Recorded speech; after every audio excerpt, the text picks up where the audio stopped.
Hi there, this is Cartaya, and I know that I make Sealed Breech look easy. I make a lot of things look easy when I'm on my channel. I know that's very common, and a lot of people will maybe get a blaster that I have or try it themselves, and it becomes, and they're like, ah, how does he do this? And there's a lot of things that just come unsaid from practicing using Sealed Breech, using brass, using Stethans, that are not all that common to the full-length crowd. So today I wanted to do a video on how to live with Sealed Breech and how to do it. And believe me, once you get it, you'll never want to go back. And I'm going to cover several types of Sealed Breeches. I'm going to cover interlocking Sealed Breeches, may they be brass or stainless steel inside. Mine is stainless steel because it doesn't stick to the brass. O-ring pushers and couplers. So there are other kinds of breeches too. There are slide breeches and other types of breeches that are used, but we won't discuss those because the slide breech is pretty much straightforward. You open it, you push it in, you close it. We're talking more interlocking breeches and magazine fed breeches.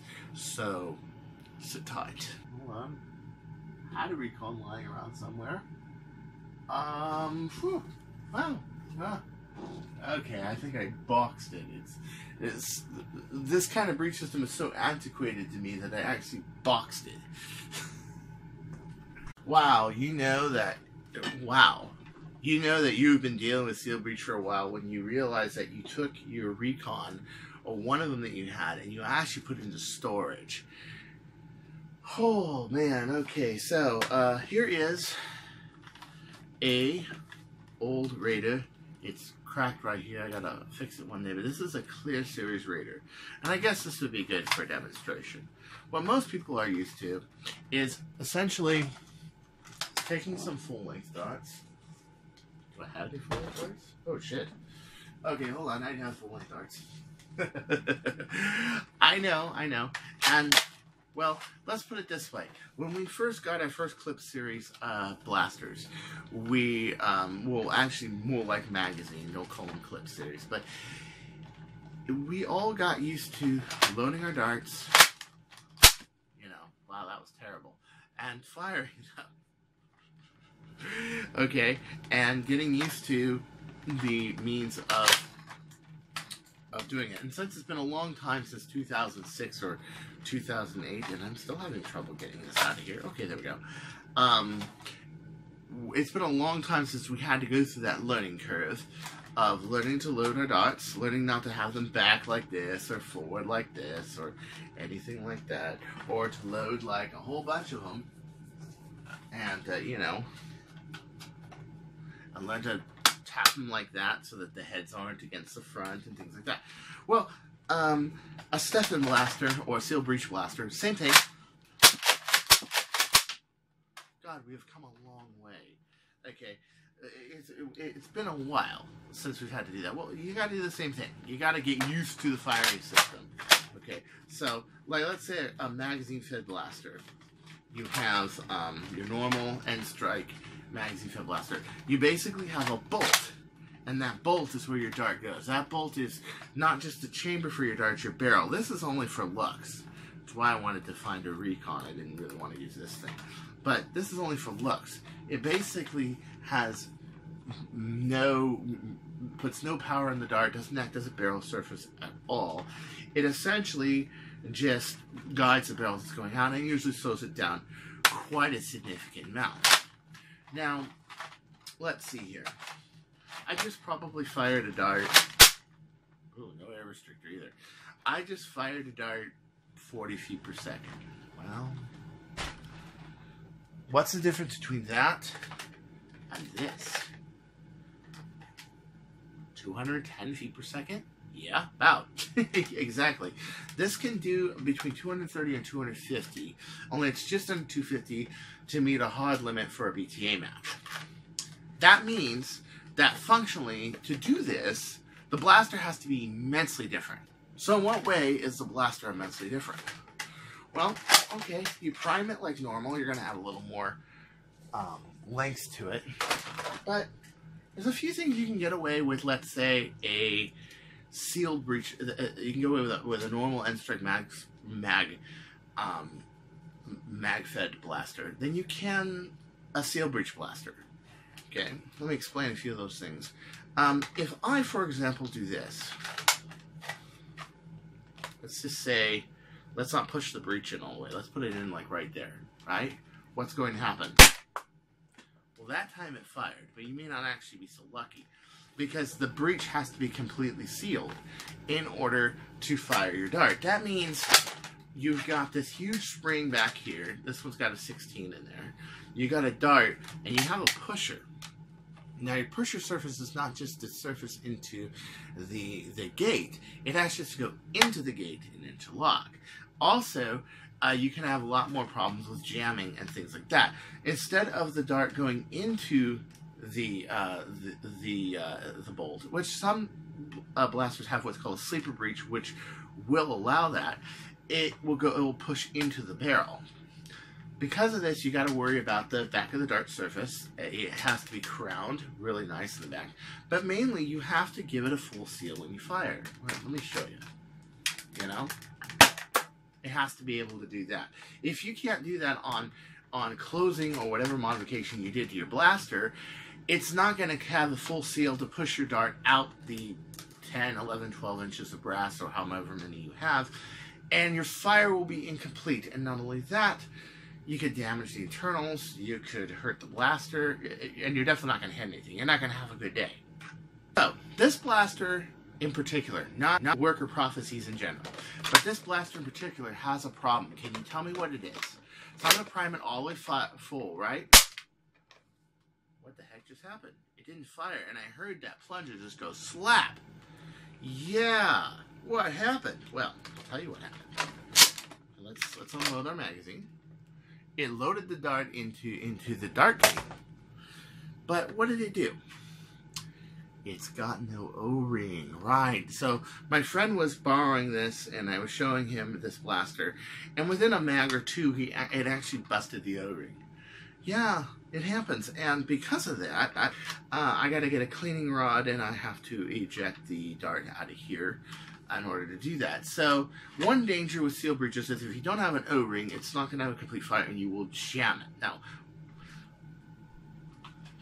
once you do jam a blaster, don't sit here and continue to try to fire it. Find out where it's leaking air, and it can be leaking air from the pusher O-ring, from the back of where the plunger is. It could be the plunger seal itself. It could be the back of the pusher, or what I like to call the bolt. So if you do that, you want to take the cleaning rod and boom, there it is. See, dart just fell right out of there. That's what you want to do.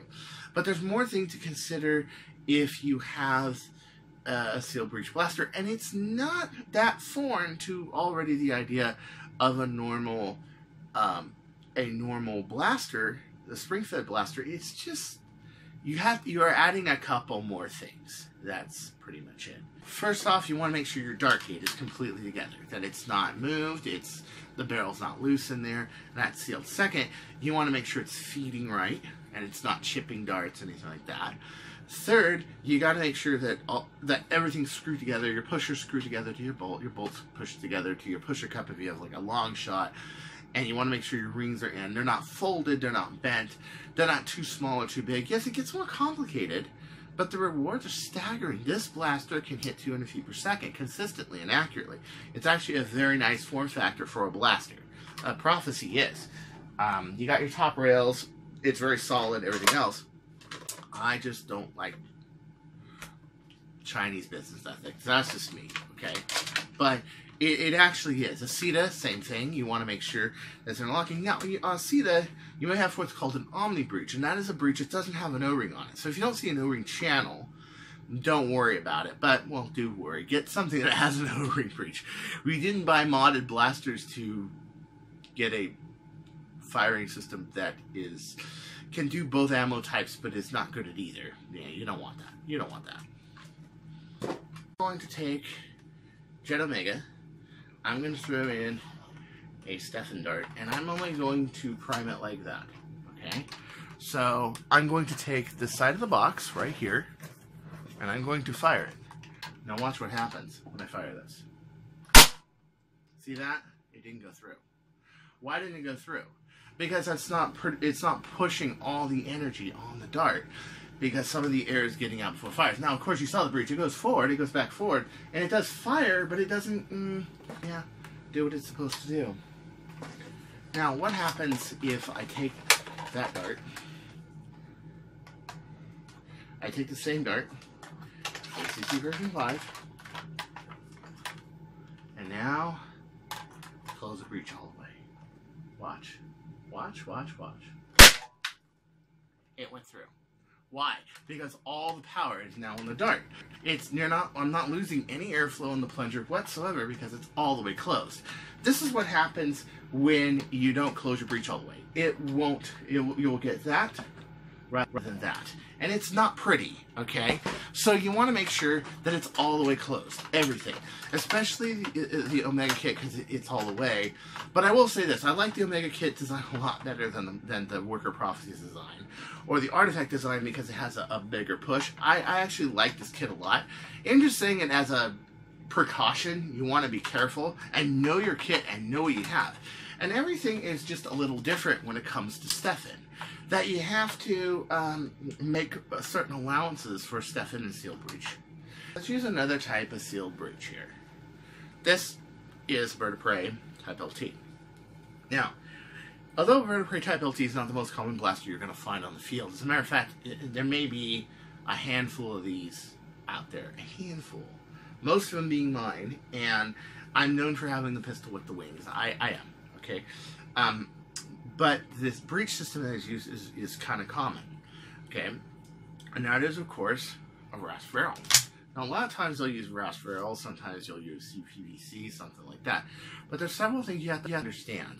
Number one, you want to prime back the blaster first. Even if you have a gate in there, it doesn't matter. The gate's going to maul the back of the dart if you don't do that. You don't want to vacuum load a Sealed Breech blaster. Same reason is the purity of the air. You saw in the last shot how the lack of integrity of seal cost it enough power to go through the box. Well, this is no difference. Only if you're using a Sealed Breech, what's going to happen is, even if this is a loose seal, let's say you're getting your air mixture is not going to be perfect. Okay, if you vacuum load, you're also vacuuming the air. You're making the air less dense. On this thing, you can't do it at all, or it will actually suck the dart right into the tube. And it's just not a good practice if you got some real heavy-duty Sealed Breech pistol to vacuum load it. It mauls the back of the dart, which you want to maintain the back of the heel of the dart, or otherwise your dart's going to fly everywhere. The other thing is that you want to make sure that you're not doing that, and especially on long shots, you're not doing that. So you may notice, for example, on a Omega kit, or some people are real smart, they do this to the Artifact kit, you've got like 2 holes on here. You got 2 holes, one in each side of the pusher. Okay. Without that, when you prime it, because this is a solid tube, suction. You don't want suction. Suction is not your friend. Not only because it mauls the back of your dart, but also because it, again, makes your air mixture less pure. So essentially, you don't want to do that. An Elbridge is a really good design. Jet tried to copy it with the Omni Breech, but that one top rail doesn't even hit the dart in order to put pressure on it on the magazine. What an Elbridge does essentially is it is a top tab like so that guides the dart into the dart gate and uses either an O-ring. An O-ring pusher or a stainless steel pusher. Stainless steel is like interlocking metal. It's like interlocking brass, only you're using stainless steel. But the nice thing about stainless steel is it doesn't gall, and it also shapes the brass to the stainless steel because it's harder, and it makes for a very nice airtight seal. Now, if you've got a breech like this, once again, what goes without saying is to close it all the way. But also, you don't want to try to hit this tab. In other words, you go like this or like this. As you can see, I made it impossible to do. But let's say somebody else builds one and not me. You don't want to hit this tab. If you bend this tab, you're gonna influence the whole feeding behavior of the dart, and that's something you don't want to do. Now, it's a really good system, and I'll tell you why it's a good system. Because it allows the tension of the magazine to center the dart into the barrel and to help with the process. So now, not only your dart is not centered by the top of the magazine anymore, it's centered by that finger that is curved. And it's using that spring pressure to help guide it. It makes doing stuff like this very easy. Oh yeah, rapid fire, no problem. Accurate shooting, no problem. Very, very nice. But you may run into stuff like a feed finger or things like that that need to be paid special attention, especially because they're brass. More than likely, they're going to be very delicate. You want to maintain that, and you want to keep in mind that, and you don't want to chop it off, for God's sakes. Another type of blaster is an interlocking finger on the top of your pusher. You don't want to lose that either, because once again, it's doing the same thing. It's using the pressure from the spring force from the magazine to guide the dart into the gate. Only with a pusher base, let's say like Explorer or Jet Alpha, it is using the pusher to guide the dart to the right height into the gate instead of the magazine. Now, Artifact, what they tend to do, because it's on the top of the magazine and your pusher ends up being here, the dart ends up dipping like this, and then going in and into the barrel. Which works, okay, it works. Not my favorite system, but again, it's like, what do you subscribe to? It's like the Scars and the Merlins and the Zeros. Do you subscribe to the Scar or the Merlin? Do you subscribe to the Zero? You know, do you want something that's 3D printed and has rifling, or do you want to use something that's made out of brass? And you know, people have many different opinions about these. Especially depends on what kind of darts you use.